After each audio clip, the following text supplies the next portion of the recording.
how's it going, all you beautiful people? I hope you're having an amazing day. So today we are going to be covering how to wood burn short fur textures.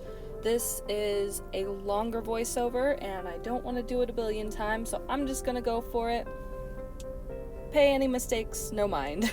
So first off, I have things a bit sped up. I'm gonna slow it down a little bit later. But you can see right now I have the ballpoint tip on my wood burning tool.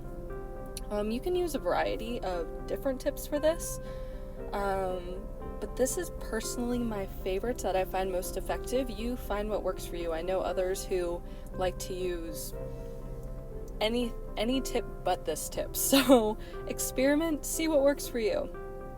I have my tool turned up pretty high, and I am making a variety of strokes. Short, long, crisscross. You don't want it to be all in one direction or it's going to feel really forced and not look too great. So get that variety in there, follow the picture of course, and add your own little flair on it.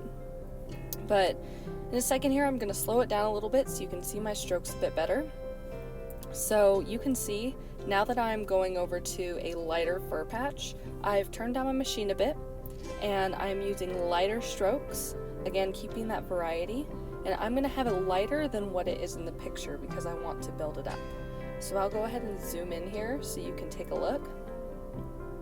You can see nice and light, and you'll see in the end product of this, it is much darker than what you're seeing here. So I want to make sure I leave that room for me to build up those values, because if I start off dark, I can't go light.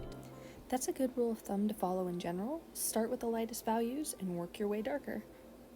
I've sped this up a little bit so you can start to see the bigger picture forming.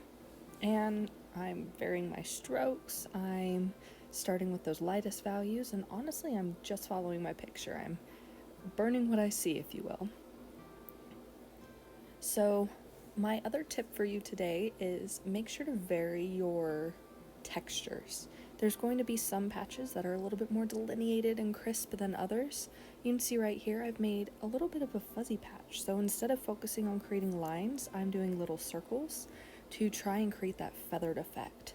You'll want to pay attention to your own photo and see what's going on there, but yeah.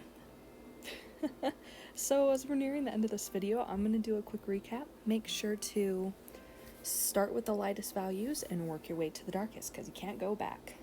Make sure to vary your strokes in the way they look, their size, their direction, their length, their width.